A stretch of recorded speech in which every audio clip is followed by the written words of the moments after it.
Congratulations, we made it. We're graduating tomorrow. I'm so deeply honored to be speaking to you all tonight. It would be nearly impossible to speak of these graduates and the faith in this room without recognizing those who have brought us here. May this serve as a tribute to the parents, grandparents, family members, friends, faculty, teachers, pastors, leaders, and mentors that have not only walked alongside us, but have carved the path for us, fought through storms for us, and all the while been a living proof of God to us. While I'm a firm believer in the individuality and intimacy of your own faith, I'm also certain that our faith wasn't made through our own works or our own minds, but rather a collection of those who have gone before us and poured into us along the way. You all have been the hands and feet of Jesus to us time and again. You've selflessly sacrificed your time and effort. You've motivated and encouraged us in our trials, weariness, and silly high school drama. You've loved us and taken care of us, shepherded us and protected us. You all have blessed us tremendously with your wisdom, empathy, and support, and I can undoubtedly say that we would not be who we are today or where we are today without the cornerstone of our predecessors. While no thank you could ever suffice or compare, I pray that you could feel and see our gratitude and affection.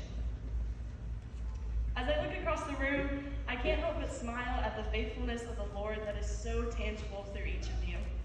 The Lord is alive and working in a non-religious affiliated public school, and I see traces of him everywhere.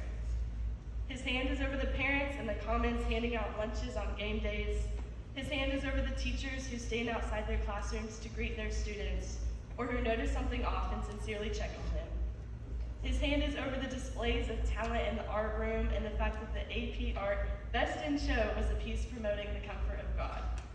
The beauty and creativity that flows through the band room and the yearbook room. His hand is over the conversations in a Wednesday morning Bible study or the heartwarming interactions during a Hope Small meeting.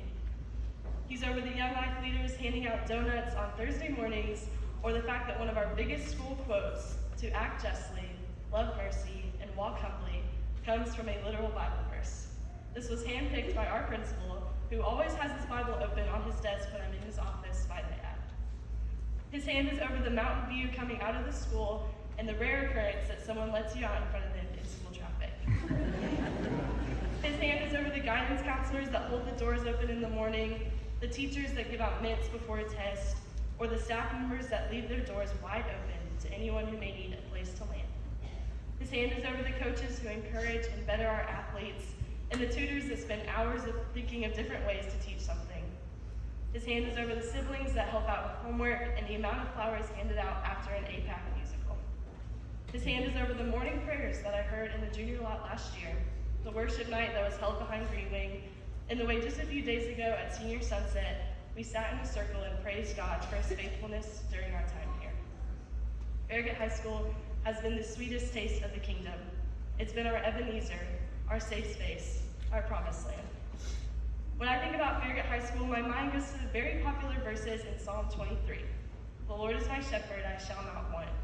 He makes me lie down in green pastures, and he leads me beside still waters. Throughout the past 4 years, the Lord has led us through the green pastures and still waters of Farragut High School. He has provided for us. He's given us comfort when we're uneasy, rest when we are weary, strength when we are weak. He's given to us through unity, community, and friendships, the sense of belonging, a home. Our green pastures and still waters haven't just been the building of Farragut High School, but the teachers, staff, friends, and family that make up that building. He has been so faithful to us. To conclude, if you know me, you know that I'm a big fan of the Notes app.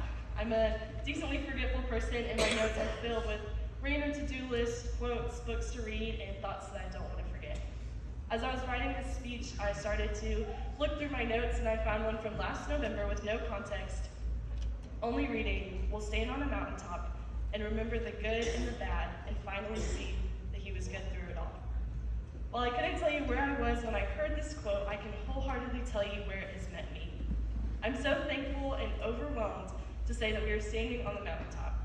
We've hiked and hurt and laughed and cried, all with our little village right by our side, and here we are looking out, and he is still so faithful. Thank you.